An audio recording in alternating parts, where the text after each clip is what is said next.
But perhaps we need to ease the culture shock from home to school, and so it's important to not make huge jumps, but reward small steps. Let students experience success through smaller, simpler tasks before you build up the rigor. You'll see there something silly that I put in place in my classroom, and I have to say it's worked with students of all ages from kindergarten to graduate school.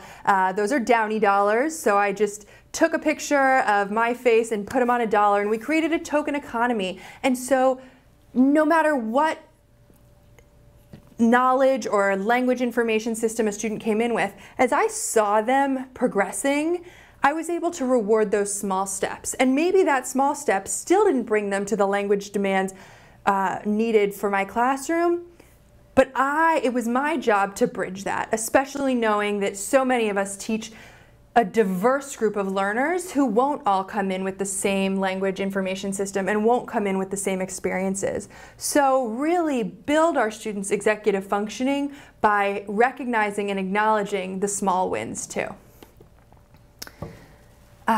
In addition to rewarding the small steps, another great way to increase a student's executive functioning, which I like to think of as sort of the conductor of the orchestra in the brain, or the air traffic controller. So if we need to strengthen that in our students, it's also important to really teach direct ways to handle frustration, build in lots of movement breaks, even talk about what does it mean to pay attention? What does that look like? I talk to my students about whole body listening, and so most kids say, but you only can listen with your ears. And so we talk about actually how you listen with your eyes, you listen with your body, you listen with a quiet body that has hands in their lap. And I said you can even listen with your brain, which they think is pretty fun. And so you could even, give an example where you say, so Luke read a book, he put on his pajamas, and he brushed his teeth. And I say, what was Luke doing? And they said, well, he was going to sleep. I said, how did you know? I didn't tell you he went to sleep. And I remind them they were listening with their brain. So there's a lot of ways that we can teach students very explicit ways to pay attention and expand on whatever they bring to our classroom, rather than assuming that it's some sort of deficit within the child.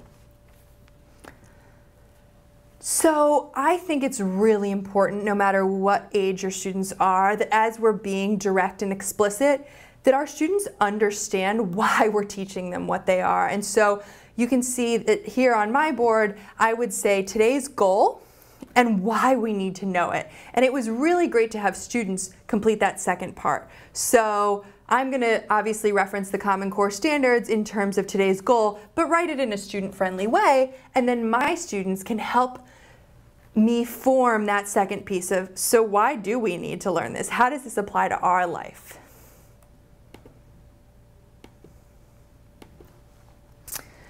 So, in summary, if we can appreciate some basic principles of learning, but also remembering the specific vulnerabilities of many of our students from low-income communities, we can have success in teaching them, despite whatever wasn't able to be accessed prior to coming to school.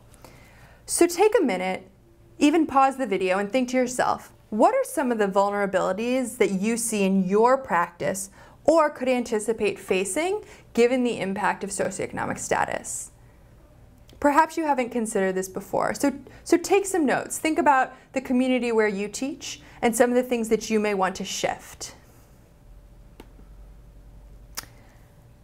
Once you've finished jotting those thoughts, I also want to suggest a few movies to add to your queue, if you will.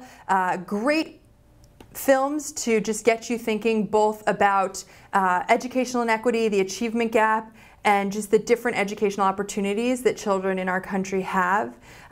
One is called The Lottery, about charter schools in New York City, and the other looks at our education system nationally, called Waiting for Superman.